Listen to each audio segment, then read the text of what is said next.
Welcome to the Mockingcast, the podcast of Mockingbird Ministries. I'm David Zoll, your host, and in a few moments, I'll be joined by my co-hosts, Sarah Condon and RJ Heyman. We come to you every other week to discuss a few of the places where we currently see grace and its absence playing out in unexpected and compelling ways. We're glad to have you with us. Praise the Lord. Praise the Lord. God. Another year of the Mockingcast begins now. It begins right this moment. What year is this, Dave? I haven't even asked you. I have no clue. It's been a lot of energy, years. I think, yeah. A lot of years. I'll find out. I'll get back to you. You're so psychologically healthy, Dave, that you don't know. I mean, I'm proud of you. That's amazing. Yeah, it's just psychological health just oozing out of every pore. Every pore. Oh my gosh. Well, yes. Which pharmaceutical company is sponsoring the Mockingcast this year? Right. Exactly. Right. Well, it's been a summer here. I've got some things to say about it. I did not have a good summer, but I'm doubly thrilled to be with you. But before I talk about myself, how was your summer, Sarah? Let's hear. I mean, the joke we have is that Annie and I went on our honeymoon together because the boys just did like horribly hard things. Yeah, all summer. And Annie and I were like, we're going to Paris and like, we're in Mexico. And like, the boys did this like crazy Canadian, like water thing. And like, yes. I mean, Nashville's a small town. Was there cliff jumping? I'm going to be careful about what I say, but like, I think they kind of put a 14-year-old in charge of like navigating it. So they did like a path that no one ever does because it's so hard. And, there was like a moment where Josh realized that when he was in seminary, this other gentleman who's like really Mr. Scout was like an arms dealer in Bosnia. And it's just a different level of reaction to like feeling like you're in the middle of nowhere. So, yeah, I mean, I think it was really intense. Was this the Boundary Waters? Were they at the Boundary Waters? I've heard it's like unbelievably cool. Well, yeah, but also like everyone, when I tell them they did that, they're like, especially scouts, are like, oh my God. Like my brother is like, scout. He was like, I would never. And I was like, oh, okay. I didn't know this when I signed my husband up and made him go. Wait, I would never do the Boundary Waters or never go with a former arms dealer from Bosnia? Well, or just I the mean, whole thing? I think the arms dealer keeps you alive. So I think it's a good thing. But okay, good. Yeah, it's just, it's like, it's just varying levels of being used to certain intensities when you're out in the middle of nowhere. So, yeah. So you were being pampered and he was hanging on for dear life in the middle of 100%. Like that was our vacation this summer. Oh, gosh. Yeah. What about you, RJ? You had a long trip, I think. We did. We had a really, really good summer. I feel like it's taken us a while to figure out the timing of things, like when to go, when to come back, school. But it was great. Yeah, we did like a 7,300-mile road trip. Basically drove from like West Palm Beach to Glacier National Park and back. Me and Jamie and Marshall. But it was absolutely amazing. The weather was beautiful and yeah, lots of, jumping from high places into ice cold water, which, is my love language. And Marshall was just totally blown away. I think it exceeded all of his expectations. Oh, I love that. And then we kind of got back in late July. And then my middle son, Spencer, was home for a couple of weeks, one of which all of his buddies came in from Houston, which is really fun. They kind of do that every year now. That was really, really fun. So Marshall was just in hog heaven surrounded by, 5 20-year-olds. Yeah. And then he went back to school on August 11th. Praise God. Which is just an incredible thing about being in the South. And he loves his teacher. And so we had a really, really good summer. It's so good. I was talking to someone in New England and they were like, we're still 2 weeks away from the kids being in school. It's crazy. Oh my gosh. It's crazy. Yeah. Our kids went back August 1st. First? Oh no. Dude, that's new. I feel that's kids in Mississippi went back in July. Like it's crazy. I mean, that for me, it was too early. Like mid-August is great. I feel like going back to school at the end of July, you have to sort of rewrite the entire canon of American literature about summer because it's like this is not you're not in your DNA. Somehow that you're not supposed to be in school in July. But yeah. Yeah, it's Guys, I unnerving. had the pleasure How of was seeing your summer, both of Dave? you in person. I'll say that. That's a high Yeah. point. RJ was in town for the Iowa Preachers Project. We had a ball. Dave was sure limp a lot. Oh. I was limping. I was truly limping. It was pre-surgery, and then He my Sarah gosh. showed up Poor while I guy. was convalescing on my own. So I had, Mhm. I'm how interesting this actually is Can I tell probably you very a little. Tell me. memory that from that moment of interacting with you that like is gonna sound mean, and so I'm sorry in advance, but I had Annie with me because again we're on our honeymoon, and we were the three of us are gonna get lunch, which Annie absolutely loved. But as we're going into the restaurant, like you're like hobbling along, and there was like a couple at the table, and they looked at me like, "Oh my god, I'm so sorry," and I was like, "Oh no, he doesn't belong to me." He's not my problem. He's not mine. No. We're just Yeah. having lunch. But Oh, well, I had all these so I old had people kept like coming up to you, like, and be Mhm. like, I was like, this injury is apparently the injury of an 84-year-old. Like, That's whatever you not did sounded awful. Yeah, that's not off base. Yeah. I had a radial tear in my medial meniscus, which knee people know that Yeah. tears in meniscus are very common. It's very sensitive, but the kind of tear I had was the worst kind in the worst place, and so I had to have this elaborate surgery, just suture something together, which meant that I had to stay off of my no weight bearing for 6 full weeks during the middle of the summer, and then 2 weeks of sort of kind of really just hobbling around on one crutch.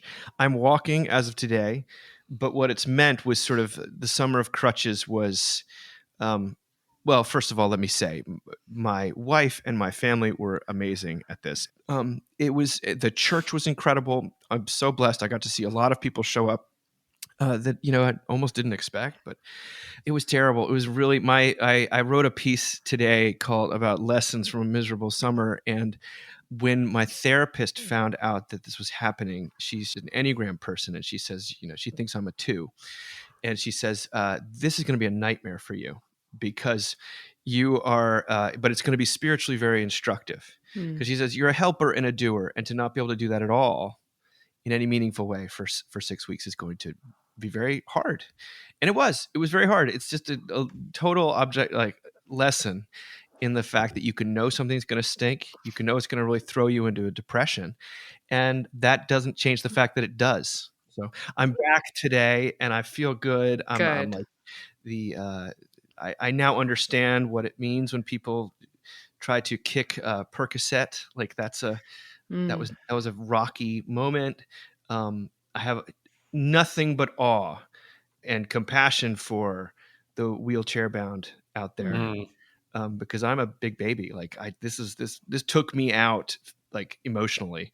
Yeah. And anyway, it was cool to see God show up in actual tangible ways, but to be forced to practice what I preach and to simply sit back and receive was deeply, deeply uncomfortable. So you guys, Sarah saw it more than RJ did. RJ saw the limit. But you got to drive a did. scooter in the grocery store, though, right? You did get to do that, or You're no? talking about a rascal? Yes.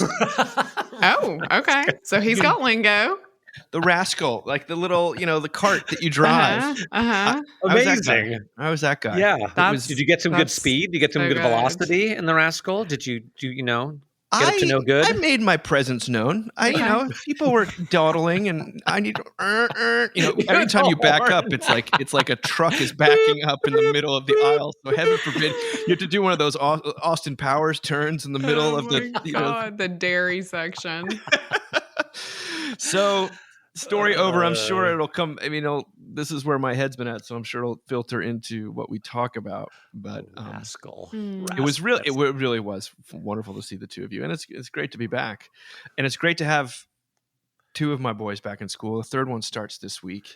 Wow. We're firmly committed to 3 children in 3 different schools as just sort of how to make life as hard as possible. So good. I bet that's exactly what you thought you were going to do when you had 3 kids. You're like, Yeah, I can't wait. Why not? This is really, this is clearly how life is meant to be lived. Like, Yeah. Hey, I read Middlemarch. And I watched the Ken Burns baseball documentary. So I've got there's some good things that have punked. I got to see Superman. That's awesome. That's so good. That's amazing. But today, we're going to start back in with a bit of a softball, but also one that I think is very touching. Sarah, you sent this to us from our new favorite writer, Ellen Cushing in The Atlantic. She wrote something called What Claire's Once Gave to Tween Girls. Ugh. Claire's, for the men out there, Claire's is a store. This or, is what she writes. Or people who have sons in South Florida who enjoy wearing chains. Yeah. If there's anyone, if you know, if anyone like that. South Florida, a lot of chain wearing Marshall dudes out may there. or may not have shopped at Claire's. I'm just Okay. I love this for him. Here we go. Mostly, I remember the fluffy pens. When I was in elementary and middle school, nothing could be cooler than a fluffy pen. And no place had fluffy pens like Claire's, a chain that sold accessories and other trinkets, and at the time seemed to exist in every shopping center in America.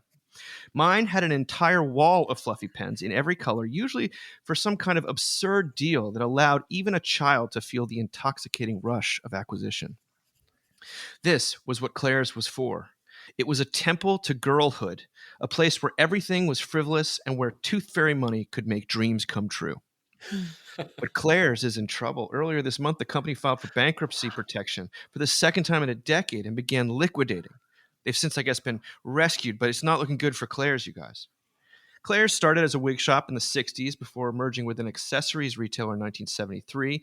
It specialized in cheaply made, kaleidoscopically tacky junk destined to dye your skin green and then end up in a landfill. It was bad in the aesthetic sense and the environmental sense. But Claire's was special to me because it was for me. It wasn't the checkout aisle at a store for older women or the costume corner of a kid's store. It wasn't for impressing boys. It was for impressing girls. It felt like a clubhouse. I remember how easy it was to buy a pair of clear-lensed glasses and try on a new identity. How Claire's made figuring out who you were and what you liked feel fun and low stakes. I remember getting my ears pierced there, obviously by someone who couldn't have been much older than I was, one of my hands clutching my mother's and the other clutching my best friend's. Claire's seemed to exist for precisely that time in one's life. Old enough to get your ears pierced, young enough to be scared. Old enough to want a purse, young enough to not have much to fill it with. Old enough to have the allowance money to buy a scrunchie, young enough to think it could change you. That moment is sacred, and I now know that it ends quickly. 2 decades later, retail has changed. So, I think, has childhood. When I was shopping at Claire's, my desires were largely assembled in the self-contained ecosystem of King Middle School. I was a kid who shopped like a kid because the people I was imitating were kids too. Today's young people are learning what's cool on the context-collapsed, algorithmically driven social web, much of the time from professional influencers who are older than them. Tweens still exist as a market category and a chronological distinction, but in practice, they act a lot like teens or even 20-somethings. It's a lament. She's writing a lament for the store of Claire's. And Sarah, I've got some things that this touches on for me. I'd love to hear, though. You sent this to us. I love this. I mean, I have a daughter that loves Claire's. So we'll start there. I did not let her get her ears pierced there because I got my ears pierced there at the mall, North Park. Shout out Jackson, Mississippi, North Park Mall. And it felt like an actual gun was being used on my ear. I mean, it like will knock you out of the chair, the gun they use there to pierce your ear. So my kid didn't get hers. Yeah, it's crazy. And people bring their infants there. I mean, it's wild. But I love this observation about girlhood and how it used to really be about like your friends and what they were doing. And now the world, we just lack common bonds the way that we used to have them. And so it feels like this like little vestige of, I mean, the Girl Scouts won't like me saying this, but Claire's for me, for girls is like Boy Scouts for boys. You know, it's this little safe place. I was, always really tall and hated trying on clothes. And Claire's was this oasis where you didn't have to try on clothes because all they had was accessories. So no matter who you were, no matter what size you were, everything at Claire's was going to fit you. So it was like just this like totally affirming, safe spot. It also makes me think of, and you have to watch this because, and if you have a daughter this age, you really, really have to watch Amy Poehler do the Caitlyn character on SNL. It's from years ago, Saturday Night Live, but she has a stepdad named Rick. And there's a whole, and Rick is like this benevolent, lovely man, but he's always rescuing her. And there's a whole episode where she's basically at a Claire's. They don't say it's a Claire's. And her cousin works there, as played by Kate Winslet with a terrible American accent. And Kate Winslet's very eager to pierce Caitlin's ears. Caitlin's probably in 6th grade.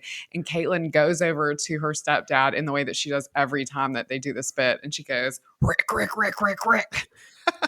Tell her I can't get my ears pierced. And it's like the best. I mean, it's just so emblematic of that age of like wanting to be older and also being terrified of it. I mean, the line about wanting to have a purse and having nothing to put in it, like, could make me weep. I mean, that is exactly what this age is. That's really beautiful. I feel like we're losing the youngness of children. Right? I feel like certainly the influencer culture, it seems like it's just brutal. You've talked about it before, Sarah, like the Sephora, the makeup tutorials that these grade school girls are getting into. And people go after the girls. That's always what's so hard to me, is they're like, these little girls think they, and it's like, oh my God, like they don't have a capacity. I don't know. It's just like the need to take away joy is just kind of like, from an age that's so fragile, is astonishing to me. Related. If I hear one more Gen X woman shit on Taylor Swift's engagement, I'm going to lose my mind. It's just like, let these people have their joy. Anyway. That's funny. I'm not dialed into that discourse. I was going to say, what are they saying? Why are they? Like, what? This is not a big deal. I don't care about this. Like, I still don't care about this. I'm going to tell everybody about it. My sister-in-law is a big Swiftie, and like, she's like literally 10 years younger than me, and went through 9/11 as an infant. So like, leave everybody alone. Let them enjoy. Well, there's some element when you were seeing when this Eras tour was at its height. Yeah, there was some kind of temple to girlhood happening. Like for sure. I think it was like the dance partiness, the scrunchies. Certainly Taylor's like embrace of kind of like the and mothers and daughters who are of an age that they're very like, the relationship with mom is rocky. Like, getting to do these like beautiful experiences together. Like, I'm just like, I think, I don't know. I just like, let's celebrate. RJ, what about you? I mean, RJ and I both, spoiler alert, both grew up in houses full of boys. All boys. Now have houses full of boys. The one thing I that's right, I have boys. Uh-huh. The one part I really related to in the little article was just, I don't really like shopping, to begin with, but I especially don't like shopping in high pressure, or it feels like high pressure environments. Like, one of our, someone gave me a gift certificate for Christmas to like a really high end shoe store, because I think they saw that my shoes had seen better days. And it took me like 6 months to go into that shoe store. And I basically came like in an opening on a weekday, hoping that there wouldn't be anyone else there. And I got some really nice shoes, but I was also like, it just totally freaked me out, because it felt high pressure and high stakes. And in a way that clearly Claire's does not, or like outlet shopping. I'd much prefer to outlet shop and go to some, if I have to. But it more made me think, and this is not really, it's just a question I have. My son and I sort of made a list of movies that I want to watch with my 8-year-old son. And recently we've been watching movies that are about groups of tween boys. So we watched Super 8, which he loved, and we watched Stand By Me, which he loved. But as I was watching, I was thinking to myself, like, what's the equivalent of this for girls? Sisterhood of the Traveling Pants, right? Isn't it? My wife has a couple of these that are actually, there are female versions of these, but maybe not as well. But for grown, for tween girls, like, right. When I think tween girls, I think like 8th grade, or Lady Bird, or Mean Girls, or like, it's awful. It's pretty awful. Where Freaky Friday, hey. My gosh, Freaky Friday. Truly, I took. Oh my God, you guys, Freakier Friday is so freaking good. Okay, good. I took Annie to see it, and there is a moment when Jamie Lee Curtis, who just moved over Meryl Streep, portrays, I'm not making this up, a little Asian girl who's lost her mom because they exchanged places, and she's grieving as like a tween girl. And it makes my throat, I'm going to cry. I mean, I just like, clench. there are these little, but I agree with you, RJ. There's just, I feel Where's like a positive representation of a group, like a group of tween girls. girlfriends Totally. that like get together and like, I don't know. There's the Babysitters Club is very good. There's a new Babysitters Club. Alicia Silverstone plays the mom, which is the funnest thing ever. Yeah, I mean, it's there, but it's not as... Because I've also been thinking, I'm sure you guys saw the long New York Times article, Where Have All My Deep Male Friendships Gone? Mm-hmm. Did you see that? They moved to Central Florida, where they now are rectors of large Episcopal churches, and they're always tired. Yeah, so but one of the points he makes, tired. and one of the points he makes, and it sort of happens at the end of Stand By Me too, is that this is true for guys too. Well, maybe more for guys than for women, actually, right? That guys have really, really close male friendships in those tween years, teenage years, but then it seems the older they get, the less close friendships they have. And it maybe, I'm not totally sure, but maybe it's the inverse for women. I don't know. Do you have more close female friendships as you get? Totally think it's the inverse. I never thought of that. Yeah. I would. So we have our golden age for like 3 years when we're 12, and then it's the rest of our lives. Gone. And then it's gone. We have, for us, it's like 12 to 14 and then it's done. My best friend when I was Annie's age was a girl named Ferris, and she was so weird. And we would walk the edge of the playground together and talk about the Mary Tyler Moore Show. That was my friend. Okay, Sarah, a couple things. I love Jamie Lee Curtis.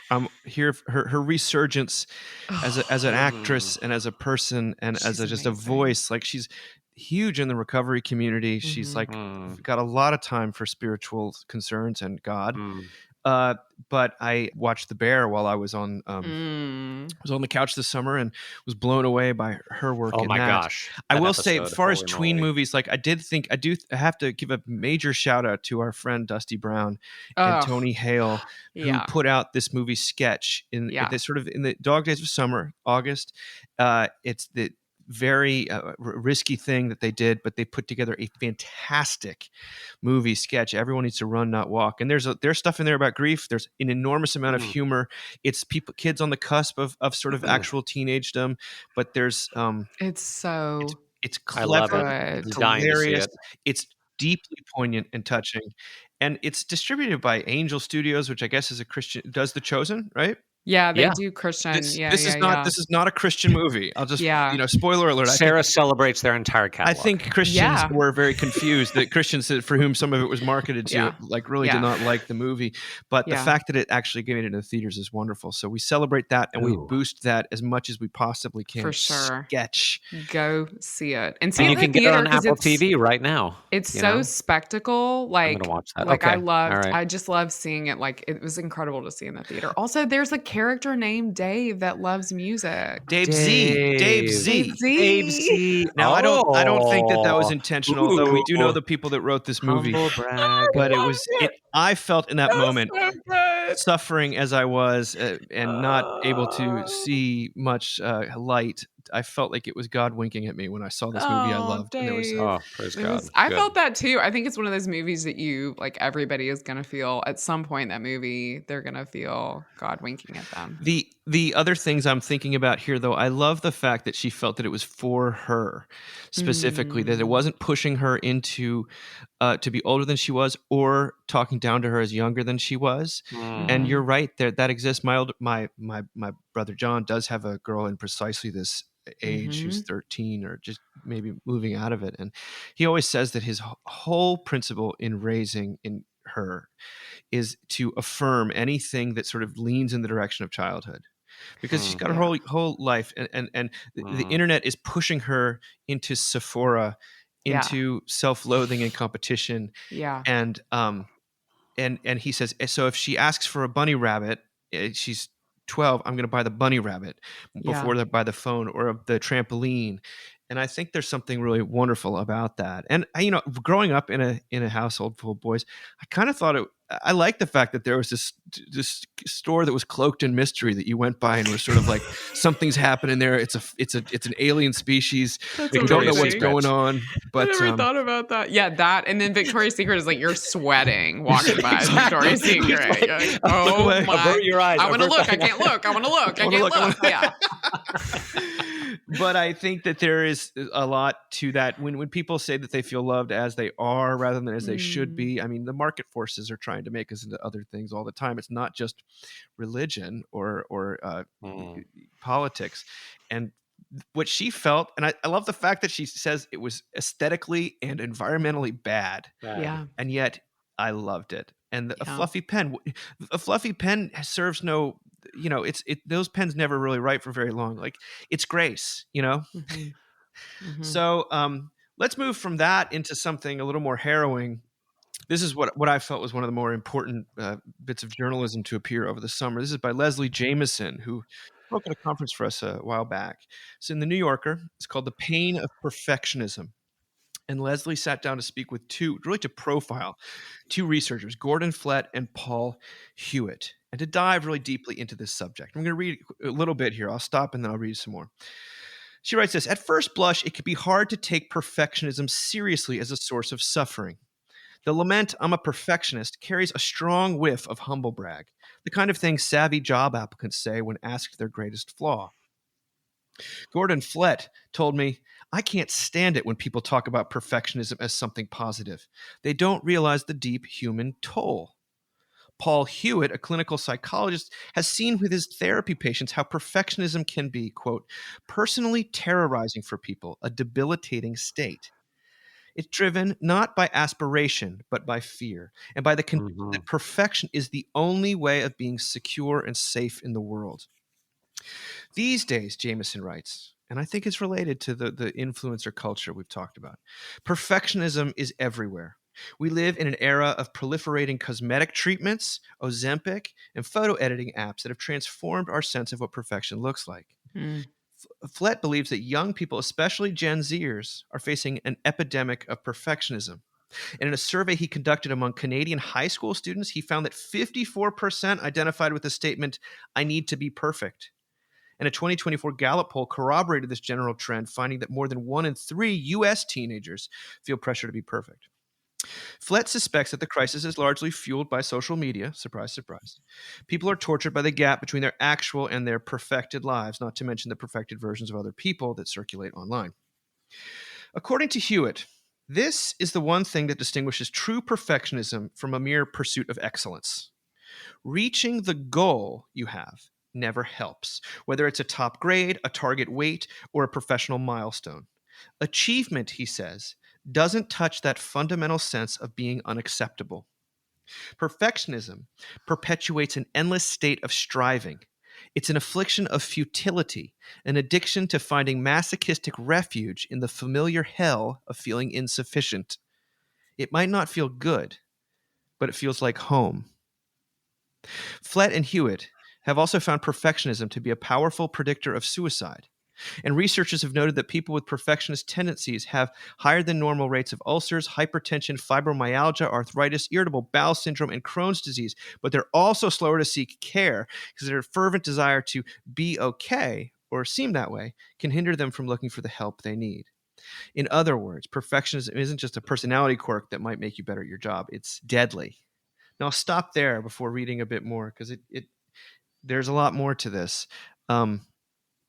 Perfectionism. I mean, I've definitely, I remember an early job interview where I said, what's your greatest weakness? Well, I'm a bit of a perfectionist. I'm very hard on myself. I've spoken about this before, but I didn't mean it in a disclosing way. I meant it in a way that was saying, you can rely on me to get work done because I'll be, internally whipping myself for every mistake I make. But I do see perfectionism running rampant, but I see it in myself. It's not just out there. So what do you guys think about perfectionism?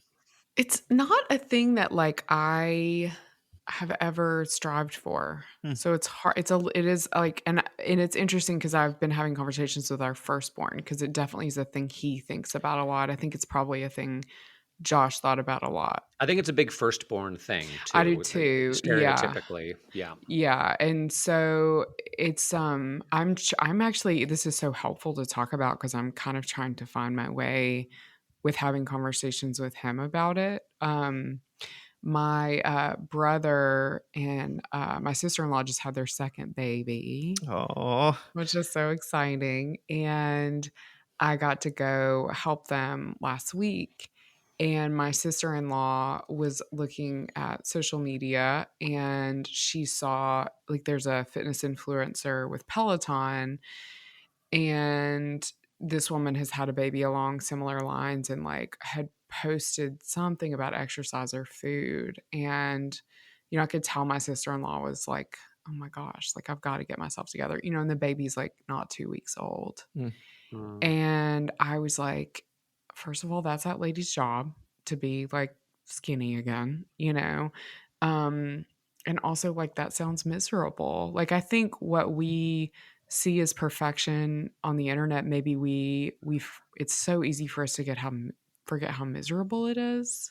Yeah. When you talk about raising children and nursing children and recovering from in fact, they do say that one of the key demographics that they've spoken to about perfectionism are postpartum mothers. Isn't that awful? Because it actually it can be a driver of postpartum depression, along with physiological things. But this idea, I not only have to do this, I have to do it perfectly. Or else. Yeah. It gets wound up if you have these tendencies already in a kind of a spiral, it sounds like. Yeah. But that's a really interesting that your mind goes there. RJ, what do you think? Yeah, I take it personally a little bit too, Dave, because I think, I'm a firstborn, my wife is a firstborn, and then 2 of our 3 children are functionally firstborn because there was such a huge gap between our second and our third. And Jamie and Marshall and Jackson and I all definitely struggle with some degree or another of perfectionism. Our middle son, Spencer, is the one kind of type B, a little bit more easygoing. I think what the article says about it being all about fear, right? That everything's going to be fine as long as I make all the right decisions and do everything perfectly, but if I don't, then it's all going to fall apart. I will say, I don't know. Last year, I was really depleted at the end of last year. Like I got to June, you have your whole year and Sarah, you know how this is, right? That you start in the fall and then it just ramps up and up and up and up and up and up, basically until Easter. Yeah. And then after Easter, hopefully there's like a little bit of a letdown, but then we had like 6 funerals right after Easter. Like all these people died. So that was another crazy month. So I was totally depleted. I went away, had a really good summer. And right now, at this moment, pre-Labor Day, I'm feeling a little bit more chill. I'm like, maybe it's not all up to me. I also think, the more you live and the older you get and the more seemingly impossible situations you come up against, and then you see God work them out, that it actually does work out, that he actually is real, that he does provide, that it's not just a head trip. Yeah. I think it gives you a little bit more faith and courage and a little bit less fear to face whatever the next kind of impossible thing is. Yeah. Because I can name about 3 or 4 things in my life that seem kind of impossible right now, and I can't see my way through. But Dave, the time I spent with you in Charlottesville was really, really good. It was really good to see you. And it was so good. And one thing you said to me, I just thought about so much and I repeated to a bunch of people. You were saying, I don't know, it was something a friend had told you or something, who was in a 12-step recovery program. And this person had a sponsor who was very deep into it and very, wise. And this sponsor had said, it gets to the point in your 12-step work that when an impossible situation comes up, you almost start to get a little bit excited to see how God is going to work it out. And what a hugely different way that is to think about massive problems, right? That God, I can't wait to see how God's going to work this out. That's incredible. Right? Yeah. That's incredible. And I think about that. I'm just like, that's nuts. And every person I said that from the pulpit, and people are just like, it's just like this massive high goes up. Well, the person who told me that, who used that on me, has seen their fair share of trouble. So it's not like and that's what it takes, and that is such an antidote. It's such an antidote to perfectionism. Yeah, because you come to see, that there's so many things that are out of your control, and yet God in His grace seems to work them out. So. Let me read a little bit more of this, because I think we're getting to some of the heart of the issue here. The root of perfectionism's hastily assembled facade, according to Leslie Jameson, is a lie with overtly religious overtones. which is, if I am perfect, then I'll be loved. Not just I'll be safe, Yes. then I'll be loved. Loved. She goes on to say, many perfectionists have an intense fear of relinquishing their perfectionism, which feels like the only thing that is holding them together. A lot of the time, what prompts a perfectionist to go to therapy is an issue such as chronic anxiety or depression, with perfectionism only gradually revealing itself as an important force. The precipitating incident may be a tangible failure that the patient is struggling to get past, but sometimes the larger problem is success, specifically that success has not delivered the expected dividends of happiness and self-worth. For this reason, middle age is often a time of crisis in the life of a perfectionist. Now, this is not just an article about the problem of perfectionism. It's also about hints at the solution. Gordon Flett has come to understand mattering as a counterpoint to perfectionism, a more viable way to arrive at a sense of self-worth. One doesn't have to be perfect. One just has to matter to someone. Mattering isn't just about being loved or having a sense of belonging. It's about feeling essential and unreplaceable. As Flett puts it, feelings of mattering are often rooted in having someone recognize our distinctiveness. Perfectionism may arise as an attempt to overcome a sense of insignificance, but it's a poor strategy because each step toward perfection is a step away from distinctiveness, because perfection is sort of impersonal. Distinctiveness is sort of the ways in which you're all imperfect. So every step toward perfection is a step away from distinctiveness, from the flawed, messy unrepeatability that we crave in others and want others to witness in us.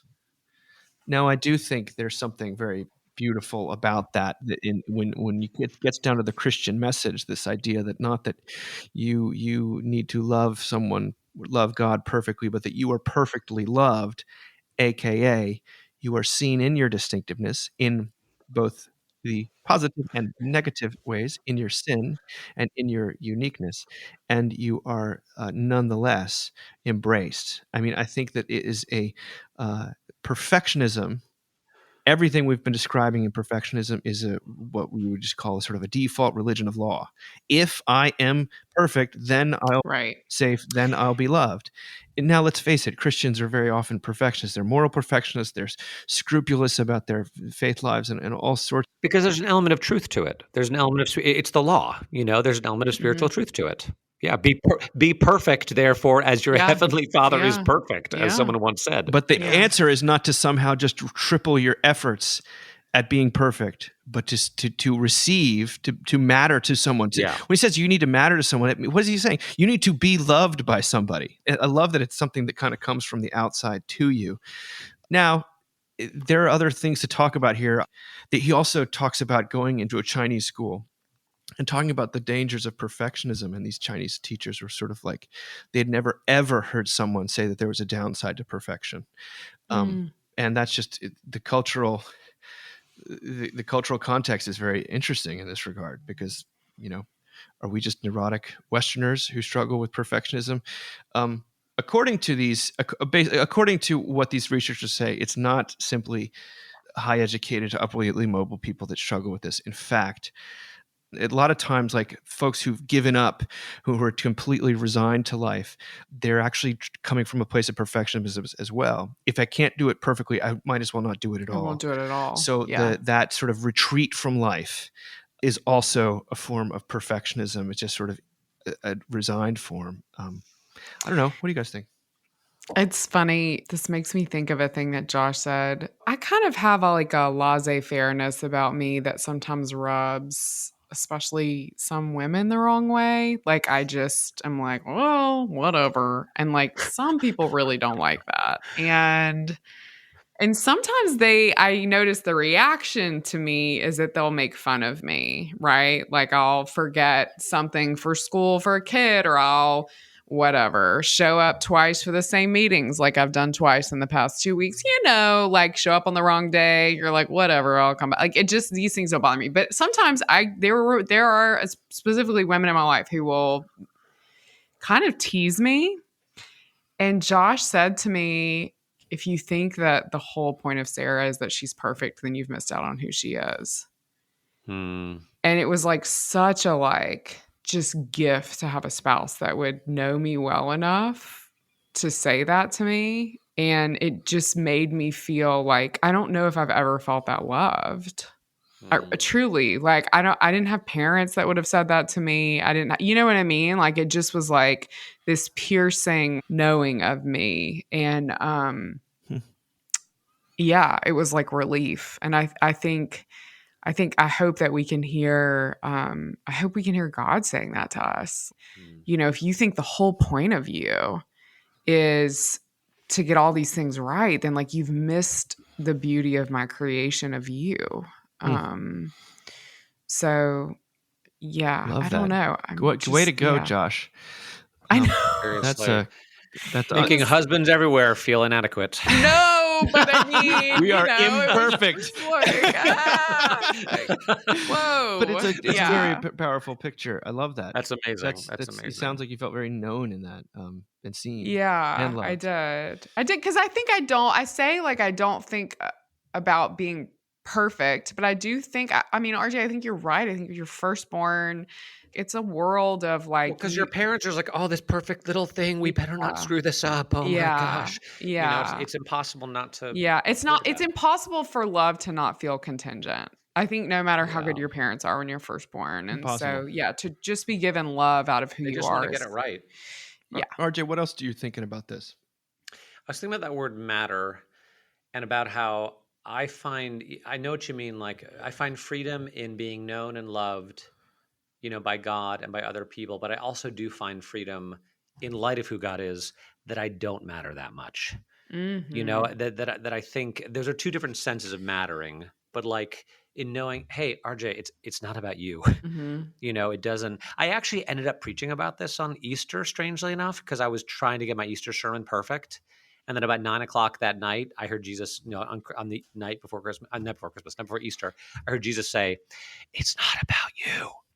You know, and I kind of preached on that a little bit, Jesus liberating us from perfectionism, and like people resonated with that a lot. So yeah, to know that you're loved and that you do matter to God, but that you don't matter that much. Things are going to be okay. Right. You know, with or without you getting everything right. I mean, to quote Saint Cher, Cher once said, if it doesn't matter in 5 years, it doesn't matter. Yeah. I don't think I knew she said that. She's right. She's right. I mean, I filter this through my recent experience, and I, you know, one of the reasons I think I cling to the grace of God, or I've built my life around it, is because I want it so badly, and yet I'm so scared because it's so frightening in fact to be put in a position where you are no longer the person achieving perfection in order to be loved. There's no longer a transaction of I do all of this and then I get love and acceptance or mattering in return. And so what this surgery did for me, which I did not want it to, I didn't know it would, I hate that it did in a lot of ways, and I resisted it, was completely put me on, you know, in a position where I could only receive. And that's why in those moments where it's like, oh, my kids still seem to love me. Oh, my wife and, you know, my extended family, it doesn't really matter that I'm in a kind of a funky mood and I'm not very entertaining and I feel like really just a blob on the couch. You know, they're like happy to have me here. Those are moments like that. And then of course there's like friends that call me up or people that check in, ways that God shows up in sort of powerful ways to say, hey, I'm still here. Like you do matter to me, despite all of the shame architecture that's fueling a lot of your overactivity. Despite that being on pause, let me show you what's really true. And that was, that's something I'm trying to hold on to, or maybe I could just appreciate the fact that it happened at all. Maybe it's what we thought would happen during COVID and when everyone shut down for a little while. And maybe it did happen for a little bit. I don't know. We shall never speak of that time again. Something was happening, man, because I'm just going to say people are coming back to church. Yeah, there are. Gosh, I was reading yet another article about what's happening in England. Telling you. People are going back to church. See Wall Street Journal this weekend about all these churches are building. Like building churches are the one hot spot for construction right now in America. That's fascinating. Well, I know you're doing your part, RJ, and I appreciate that. I'm trying. I just got to get it right. This next article, unbelievably interesting. This middle of the summer, an article called "Bad Brains" by Dr. James Kimmel Jr. on Slate. No relation to Jimmy, from what I can tell. He's a Yale professor. Wrote about the addiction with the highest death toll. The addiction with the highest death toll. What do you think it is, you guys? It's not heroin. It's not. I thought it was protein. I thought it was gambling. You see that meme? Maybe protein doesn't want to be in all these things. No one has protein if it wanted to be in all of these things. Now it's cookies. Now it's pizza dough. It's not. Yeah, please don't. The addiction with the highest death toll is revenge. Oh my gosh. He defines revenge as, quote, an act designed to inflict harm on someone because they've inflicted harm on us, and suggests that the desire for revenge is the root motivation of nearly all forms of human violence.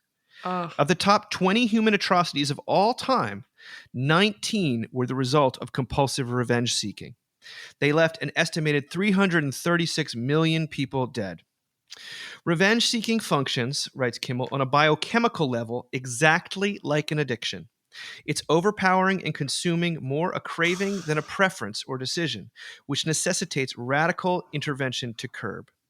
Over the past 2 decades, more than 60 neuroscientists at universities around the world have conducted brain scan studies demonstrating that when you've been wronged and begin to think about retaliating, the brain's pleasure and reward circuitry of addiction awakens, just as they do when drug addicts experience stress or see a place they connect with getting high.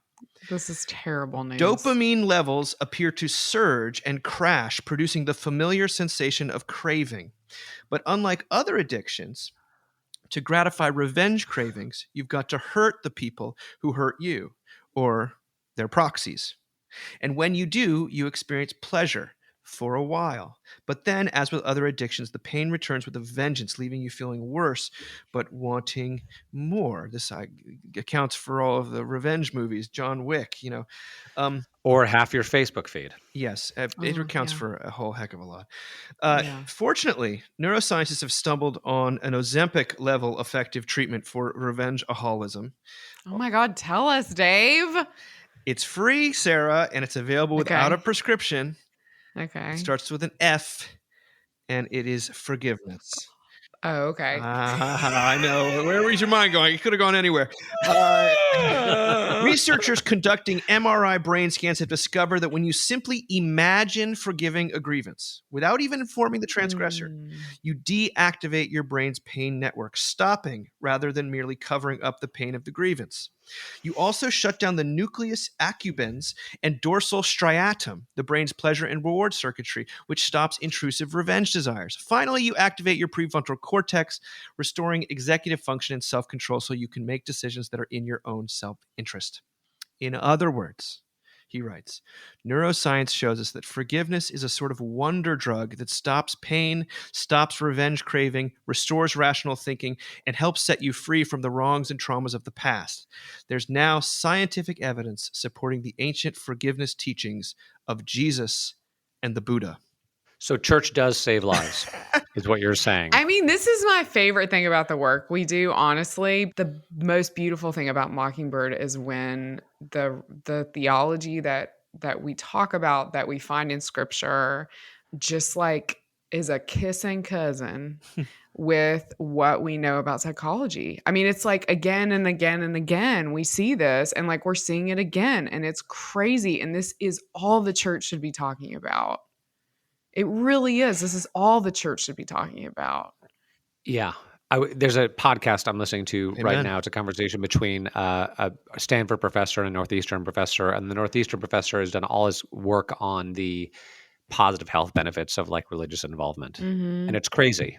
Everything from cancer to cardiovascular disease, anxiety, depression, loneliness, like everything in ways that like Rotary doesn't accomplish. It's not just about the community. There's something to it. So just keep it on. Keep the main thing the main thing. Yeah, I don't know if and you guys have seen this movie. I don't know if anyone saw this movie, but it's a movie called Eddington came out. It's Ari Aster who did Midsommar. He's this and Hereditary. That's my favorite movie. Hereditary. It stars Joaquin Phoenix and Pedro Pascal, believe it or not, who's everywhere. But Emma Stone is in it. It's about COVID. It's basically a cultural horror film about COVID, and it does not have any. The politics are quote unquote slippery. You don't know where he stands, and it is about the revenge seeking and the grievance that the way that the grievance is escalated on both sides. It makes a whole lot of fun of the white protesters, the George Floyd, the white kids, and it makes a whole lot of fun of the gun culture. Everyone's a pedophile thing. Like the right and the left get pretty evenly destroyed, and it's sort of a time when people all lost their minds. There was no forgiveness, and it was just escalating. He brings it to the level of absurdity, and it's actually very funny. It's going to make people uncomfortable, but the movie has stuck with me. Oh my goodness. Really? In part because what that period of time did is it exposed these fault lines and made it very difficult to negotiate them, not to have to pick sides or something. And the movie also shows how the screens mediated this. The only real winner in the whole Eddington thing, which becomes like a violent showdown, spoiler alert, the only real winner is Silicon Valley. So artificial AI sort of because screens have basically made it all possible, and they've made the revenge seeking aspect of our life. If this is truly addictive and there's this dopamine rush and craving that happens, if we could think about it in a public health kind of way, like people aren't in control of themselves, like we need intervention, we need outside help to stop the escalating stone throwing, and that gets rewarded through, clicks and things like that. The article that Kimmel writes both explains Eddington, but also offers a solution that is not found anywhere remotely near that movie, which is this forgiveness, which I love the fact that you don't have to actually interact with the person. You don't have to you just have to imagine it. And the brain scans don't lie. Like the circuitry sort of goes offline. I just love that it's like God and the MRI machine knows your heart, I love that. Yeah. And you're right, Sarah. We should be leading with this. This is so important. It's incredible. It's so important. Yeah. RJ, any other thoughts before we move on to the last article? No, that it's just powerful, and that it in a world that is so divided, and people are so angry at each other. This is just so helpful because it allows you to speak to everybody. Like everybody hates somebody. Mm-hmm. Everybody wants to take revenge on somebody. Yes. But imagine forgiving that person who you may know or who you may not know. It could be your parent, or it could be a political figure, and just imagine forgiving them. That's it's good. It brings us all together in our sin, and also gives us a unified hope. Yeah. While we're talking about justice, while we're talking about comeuppance, while we're talking about evening things, just imagine, just like float in your mind. You don't have to even act on it. Just float in your mind the possibility of forgiveness. So let's end here with a wonderful thing that Todd Brewer wrote for the website with a provocative title. Jesus doesn't care when you wake up. Jesus doesn't care when you wake up. When the Bible scholar N.T. Wright was a college chaplain, he'd make a point of personally meeting with every incoming freshman. Some of the students would remark about how they don't believe in God, so this would be the last time he'd see them. Wright would respond with a question: what sort of God do you not believe in? Responses would vary, but generally had something to do with God's moralism, cruelty, apathy, or impotence. To every student, Wright would reply with the same line: well, I don't believe in that God either. I, too, writes Todd, don't believe in a moralistic God. If anything, I think that the religion of Christianity is morally underdeveloped. If one were to catalog all the explicit commands one finds in the New Testament, the list would be surprisingly short, and it would overlook a large number of daily activities. The overwhelming majority of commands in the New Testament are long on description and short on prescription. Take, for example, Romans 12, where Paul pivots in his lengthy letter to what preachers like to call application. Paul begins with what sounds like a call to live radically different from the world. Do not be conformed to this age. Before then stipulating what this nonconformity looks like. but be transformed through the renewing of your mind to, quote, discern the will of God. The differences between this age and the believer are ones of attitude and beliefs. Continuing further, one searches in vain for what this mental transformation looks like in practical terms. In what follows, there are exhortations to be a certain kind of person, instructions to have a certain kind of disposition, and broad categories of actions to fulfill. One is to serve the church in the role they have and be generous with what one has been given. Christians should hate evil and cling to the good. They are to be devoted to one another in love. When persecuted or reviled, one responds by attending to their persecutors' needs. These are radical, world-changing ethical ideals that ran counter to Roman culture and are especially needed today. But at every turn, Paul resists the impulse to be even remotely pragmatic. Today, the new convert to Christianity would find themselves confronted by a strange new world of expectations that touches almost every aspect of life. The list of things this new Christian wouldn't do is a lengthy one. The caricature of the teetotaling Bible thumper of yesterday is mostly outdated, yet the legalist spirit of ethical checklists is alive and well in new forms. Would Jesus be on TikTok? Unequivocally no. Which book should Christians read? Oddly, the answer seems to be Greek philosophy. Would Jesus go to the gym? Every day, it appears. Far from a liability, Todd writes, I find the underdeveloped morality of Christianity to be both intentional and one of its greatest strengths. There is no single one-size-fits-all cultural expression of Christianity. In the same way one could be a Christian while living as a Jew or Gentile, one could be a Christian while living as an American, Egyptian, or Guatemalan. Beyond this more sociological insight, however, I think there are very good reasons why early Christianity refrained from providing exhaustive moral checklists. Jesus, frankly, doesn't care what time you wake up in the morning, or what you wear, what you eat, or whether you're getting enough exercise. He has no interest in creating a moral checklist for you to fulfill all righteousness. Action always follows from being and never the reverse. When one makes Christianity's lofty ideals into pragmatic bite-sized chunks, one fools themselves into believing that moral progress in the Christian life can be achieved without divine aid. Checklists are inherently attainable, largely dependent upon willpower.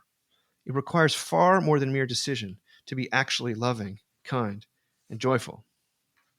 He closes by saying, when faced with the high bar of Christian moral ideals, their attainment isn't found in greater effort. Instead, the inverse is true.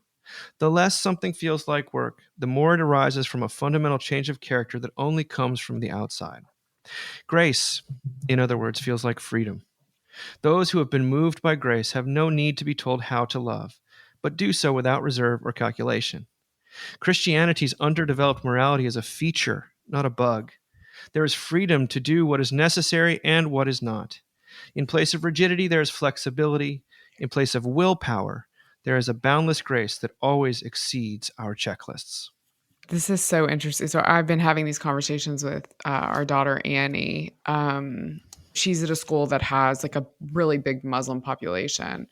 And she's sort of envious of the girls because she's like, they have all these rules about, what they can eat. And they, have different times during the day when they go to pray. And, most of them have some form of a head covering on.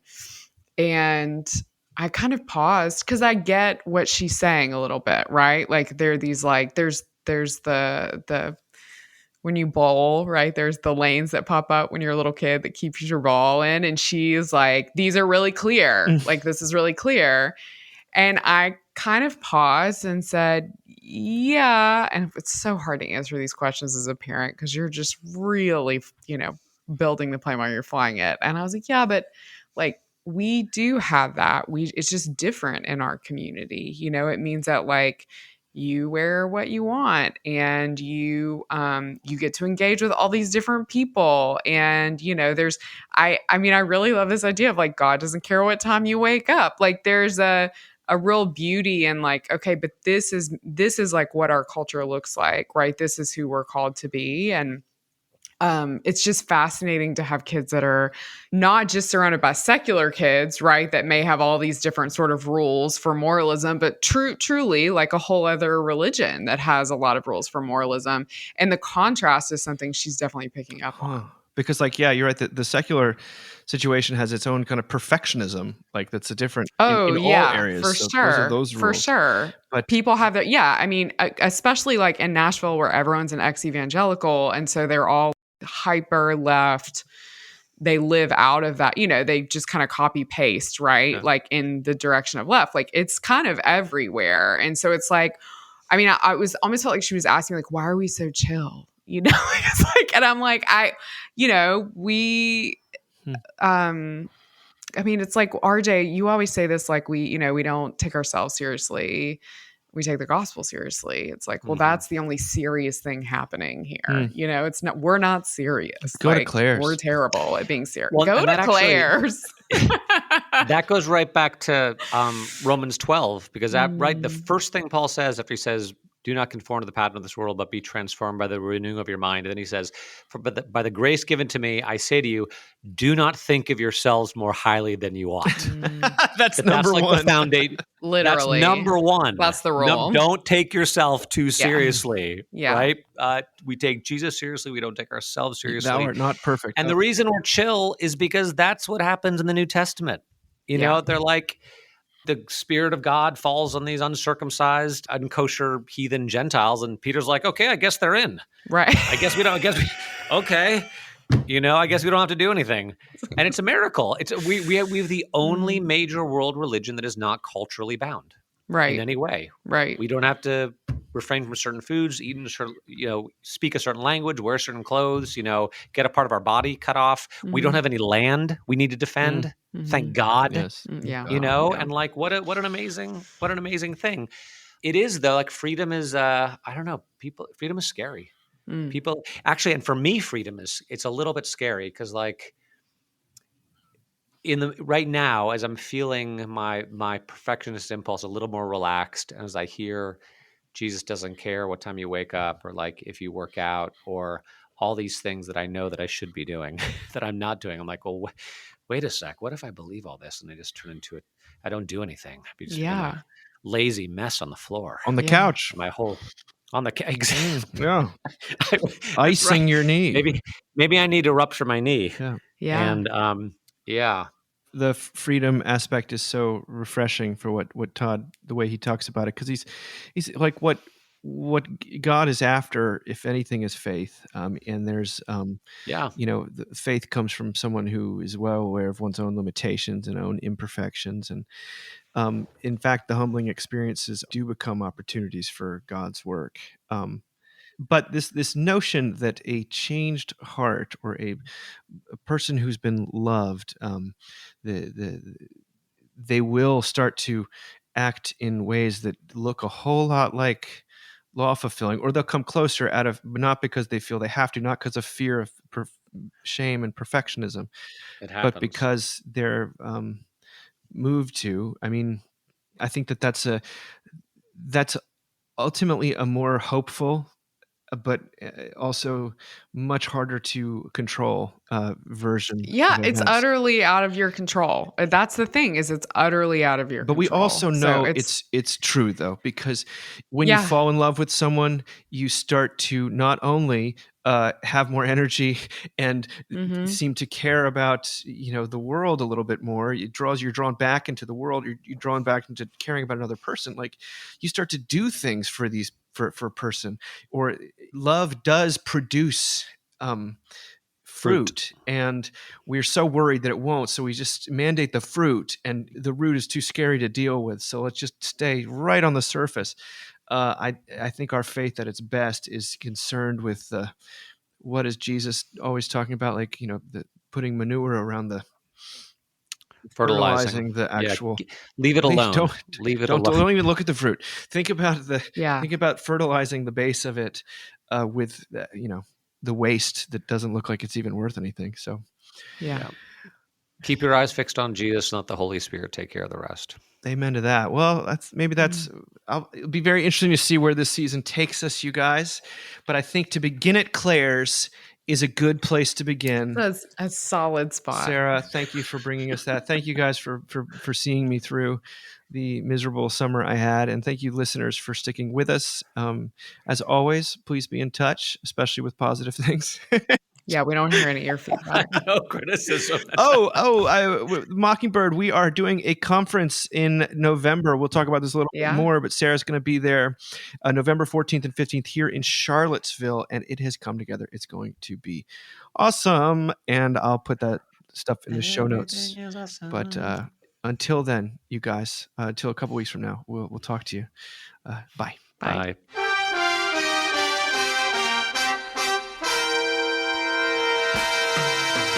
Thank you for listening. Remember, you can find us on the web at www.mbird.com. And we'd always love to hear from you at info@mbird.com. Audio production for the Mockingcast is provided by TJ Hester. And if you like what you've heard, please drop over to iTunes and leave us a rating or review. Until next time.